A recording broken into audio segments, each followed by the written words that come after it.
Hello students, आज के इस लेक्चर में हम एंड करने जा रहे हैं बेटा आपका चैप्टर नंबर 2 जो कि क्लास 8th मैथ्स एनसीईआरटी का है और ओल्ड एनसीईआरटी का है। ठीक है बेटा, तो आज का लास्ट एक्सरसाइज रहेगा 2.6 और उसके लास्ट दो क्वेश्चन हम पढ़ेंगे 6 और 7। तो लास्ट वाले क्लास में हम पढ़ चुके थे 1 से लेके 5 तक के क्वेश्चन। चलिए 6 और 7 क्वेश्चन को इजीली सोल्व करते हैं। 6 और 7 क्वेश्चन बेटा जो एग्जाम्पल करवाए थे मैंने इस एक्सरसाइज के पहले उसके जैसे हैं। ठीक है, आगे बढ़ते हैं। क्वेश्चन नंबर 6 में क्या दे रखा है, पहले अच्छे से पढ़ देते हैं। हरी और हेरी की वर्तमान आयु का अनुपात ये है, ऐसा हम कर चुके हैं एग्जाम्पल में एक ऐसा सवाल। अब से 4 वर्ष बाद उनकी आयु का अनुपात ये हो जाएगा, तो उनकी वर्तमान आयु ज्ञात कीजिए। ऐसा सवाल मैं करवा चुका हूं, आपने वहां देखा होगा, तो आप चुटकियों में कर देंगे। क्या करते हैं ऐसी कंडीशन में, हरी और हेरी की आयु का अनुपात दे रखा है तो उसको एक्स से मल्टीप्लाई करके मान लेंगे। माना हरी और हेरी की वर्तमान आयु कितनी है बेटा, 5 और 7 अनुपात दे रखा है तो 5x और 7x है। ऐसा क्यों मानते हैं, ये मैं पिछले लेक्चर्स में कई सवालों में बता चुका हूं। ठीक है बेटा, अब प्रश्नानुसार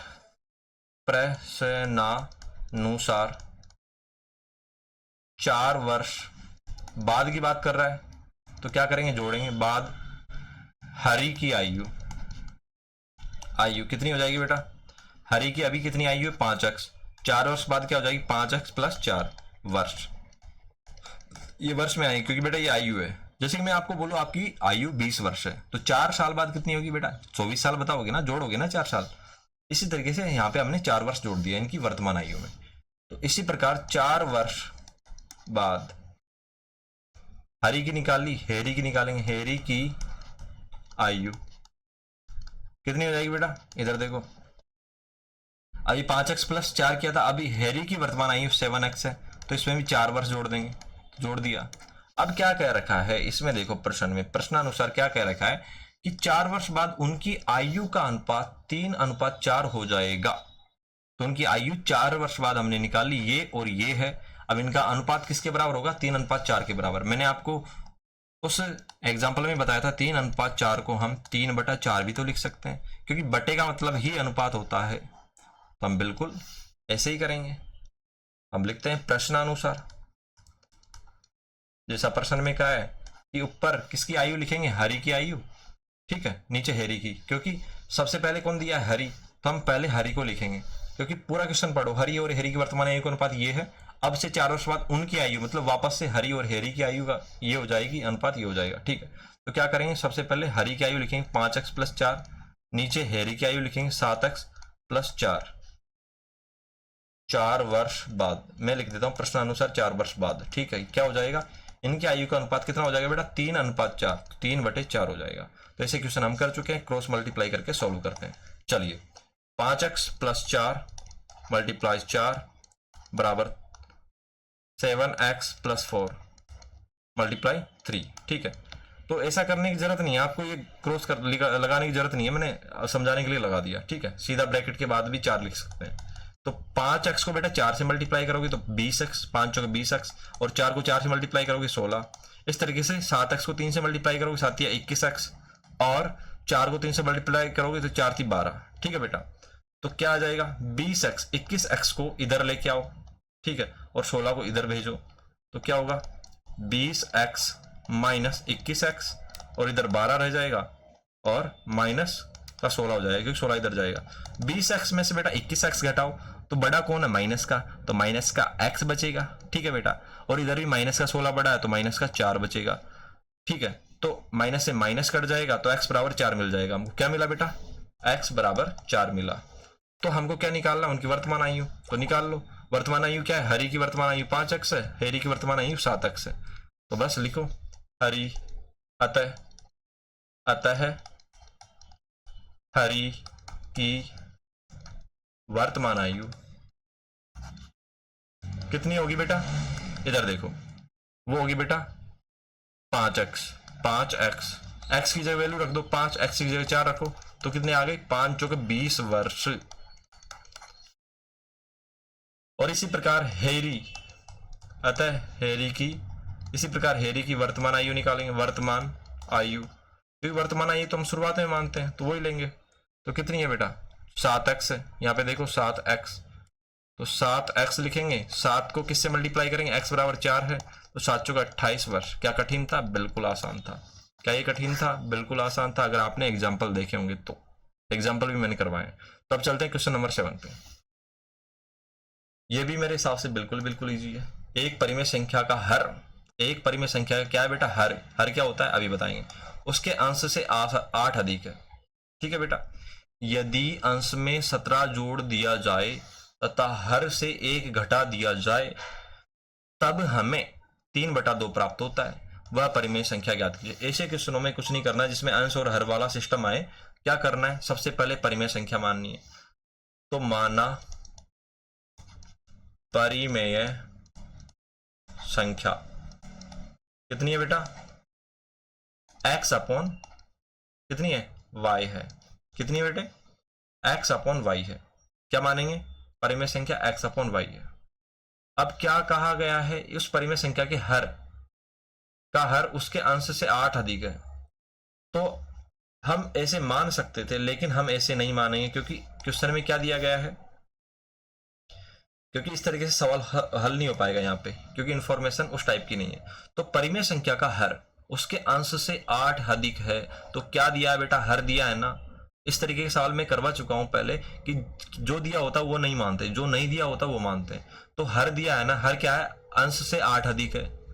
तो क्या नहीं दिया है, अंश नहीं दिया है, तो किसको मानेंगे, अंश। ठीक है, तो मैं यहां पे मिटाता हूं। माना परिमेय संख्या का अंश, क्योंकि अंश नहीं दिया है, अंश कितना होगा, x। ठीक है, तब प्रश्नानुसार हर कितना होगा बेटा, बोलो। प्रश्न में क्या दिया है, हर उसके अंश से कितना अधिक है, 8 अधिक है। तो अंश से 8 अधिक है, तो हर कितना हो जाएगा, x प्लस 8, मतलब अंश x है अंश, तो उससे 8 अधिक कर दिया ना, तो हर मिल गया। तो एक परिमेय संख्या का हर उसके अंश से 8 अधिक है, इतना कर दिया हमने। अब क्या करना है बेटा, देखो अंश और हर ऐसे होता है, भिन्न भिन्न होती है, उसमें अंश ऊपर होता है, हर नीचे होता है। ठीक है बेटा, तो भिन्न का रूप होता है ये। कोई भी भिन्न को इस कैसे लिखते हैं, अंश बटा हर में। तो ऊपर वाली संख्या को अंश कहते हैं, नीचे वाली संख्या को हर। तो आपको समझ में आ गया होगा अंश क्या है, हर क्या है। अब क्या कह रहा है, प्रश्नानुसार यदि अंश में 17 जोड़ दिया जाए और हर में से 1 घटा दिया जाए, तो प्रश्नानुसार अंश कहां पे लिखेंगे बेटा, अंश कितना, x, तो ऊपर लिखेंगे, x लिख दिया। अब क्या कह रहा है कि अंश में कितना जोड़ना है बेटा, 17 जोड़ना है, तो 17 जोड़ दो मेरे बेटे ऊपर। और क्या कह रहा है, हर में से 1 घटा दो, और नीचे हर लिखो पहले, तो x प्लस 8। अब इसमें से क्या कर दो बेटा, 1 घटा दो। ठीक है, ब्रैकेट लगा दो, भले ब्रैकेट से कोई मतलब नहीं है। ठीक है, अगर हमने प्रश्न के अनुसार अंश ऊपर लिखा, अंश तो ऊपर लिखना ही होता है, उसमें प्रश्न में जैसे कहा है 17 जोड़ना है, और हर में से, हर नीचे लिखा, हर में से 1 घटा दिया, तो हमको बेटा 3/2 प्राप्त होता है। प्रश्न के अनुसार हमने लिख दिया। ठीक है, अब क्या करना है, बस हो गया सवाल। क्या करेंगे, वह परिमेय संख्या ज्ञात कीजिए। तो परिमेय संख्या क्या थी, वो उसका अंश ये था, हर ये था, तो अंश बटा हर के रूप में लिखेंगे। चलो पहले हम सोल्व कर लेते हैं। x plus 17 upon x plus 8 minus 1 equal to 3/2। तो x प्लस 17 यहाँ पे आ गया, 8 में से 1 गया बेटा, तो नीचे क्या आ जाएगा, x प्लस 7 3/2। अब यहाँ पे हम क्रॉस मल्टीप्लाई करेंगे। ठीक है, क्रॉस मल्टीप्लाई करेंगे तो क्या आएगा, x प्लस 17 मल्टीप्लाई 2 बराबर x प्लस 7 मल्टीप्लाई 3। ठीक है, अब इसको सोल्व करेंगे तो x प्लस 17 को 2 से मल्टीप्लाई करेंगे, तो 2 को x से किया तो 2x, प्लस 17 को 2 से किया तो 34, और उसके बाद x को 3 को x से किया तो 3x, और 7 को 3 से किया तो 21। ठीक है बेटा, अब क्या करें, x के टर्म को इस तरफ भेजेंगे, और जिनमें x नहीं है उसको इस तरफ, तो 2x माइनस 3x। ठीक है, यहाँ पे देखो ना, 3x को इधर भेज दिया तो माइनस का 3x हो गया। अब 21 को इधर रखेंगे और 34 को इधर भेज देंगे। 21 और 34 प्लस का था तो माइनस का 34, तो 2x माइनस 3x क्या बचेगा, माइनस का x। और 21 में से 34 नहीं जाएगा, 34 में से 21 घटाओ बेटा, कितना बचा, इधर से 9 बचे, इधर से 4 बचे, तो 13 बचा। और किसका, नेगेटिव का, तो घटा के देख लो, 4 में से 1 गया, 3 बचा, 3 में से 2 गया, 1 बचा, तो माइनस से माइनस कटिया, x बराबर कितना आएगा बेटा, 13। अब क्या निकालना था हमको, परिमेय संख्या। तब परिमेय संख्या क्या थी बेटा, परिमेय संख्या बराबर अंश बटे हर होता है परिमेय संख्या। ठीक है, तो अंश क्या था बेटा, अंश देखो यहाँ पे लिखो x था और हर x प्लस 8 था। अंश x हो गया, हर x प्लस 8 हो गया।